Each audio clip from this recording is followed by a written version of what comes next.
Ragnar Oratmangun adalah pemain sepak bola keturunan Indonesia Belanda yang kini menjadi salah satu talenta sepak bola potensial di Eropa. Ia memiliki darah Indonesia dari kakeknya yang berasal dari Maluku, sementara ayahnya juga seorang mantan pemain sepak bola, yang membuatnya tumbuh dalam lingkungan yang sangat dekat dengan olahraga ini. Kakek Ragnar pernah berjuang sebagai prajurit KNIL Koninklijk Nederlands Indische Leger, yang merupakan pasukan kolonial Belanda di Indonesia, sebelum akhirnya menetap di Belanda. Kombinasi darah Indonesia dan Belanda ini menjadikan Ragnar sebagai salah satu pemain yang layak menjadi warga negara Indonesia melalui jalur naturalisasi. Status tersebut memberikan peluang baginya untuk memperkuat tim nasional Indonesia, hal yang sangat diharapkan oleh banyak penggemar sepak bola di tanah air. Ragnar memulai karir sepak bolanya di Belanda, di mana ia bermain di berbagai klub dan mengasah kemampuannya sebagai pemain serba bisa.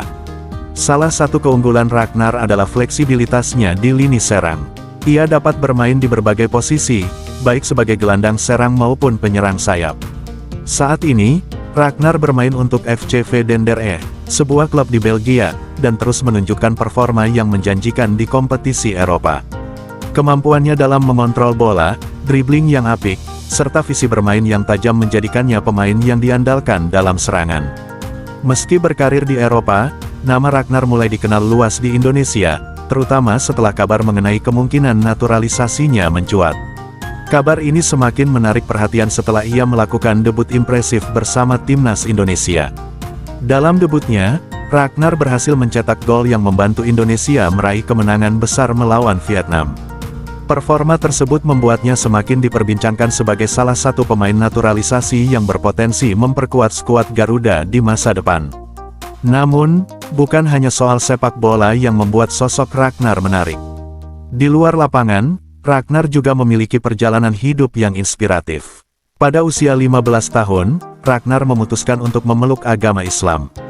Keputusannya ini kemudian membuatnya dijuluki Wak Haji oleh para penggemar sepak bola Indonesia, yang merasa dekat dengan identitas religiusnya. Sebagai seorang mualaf, Ragnar juga aktif menjalankan ibadah dan menjalani kehidupan sesuai dengan ajaran agama yang ia yakini. Kabar tentang keislamannya ini menambah simpati dan dukungan dari masyarakat Indonesia yang mayoritas beragama Islam. Namun, meskipun memiliki ikatan kuat dengan Indonesia, Ragnar mengaku belum terbiasa dengan kehidupan di Jakarta. Dalam beberapa kesempatan, ia menyatakan bahwa ia tidak terlalu menyukai hiruk-pikuk kota besar ini. Meski demikian, hal tersebut tidak mengurangi keinginannya untuk memberikan yang terbaik bagi timnas Indonesia, jika ia diberi kesempatan untuk bermain secara reguler. Sebagai pemain dengan latar belakang ganda, Ragnar Oratmangun juga dianggap sebagai representasi dari dua dunia Indonesia dan Belanda. Di satu sisi, ia memiliki kualitas bermain sepak bola ala Eropa yang terasah di kompetisi level tinggi. Di sisi lain, ia juga memiliki kebanggaan tersendiri atas akar budaya dan sejarah keluarganya di Indonesia. Keterikatan emosional dengan tanah air inilah yang membuat banyak pihak berharap Ragnar dapat menjadi bagian dari skuad timnas Indonesia dan berkontribusi pada perkembangan sepak bola di negeri ini. Ragnar Oratmangun adalah salah satu dari sekian banyak pemain keturunan Indonesia yang memiliki potensi besar untuk membawa dampak positif bagi sepak bola Indonesia. Dengan kemampuan teknis yang mumpuni, pengalaman bermain di Eropa, dan latar belakang yang unik, Ragnar berpeluang menjadi bintang besar yang akan terus diperbincangkan di kancah sepak bola nasional maupun internasional.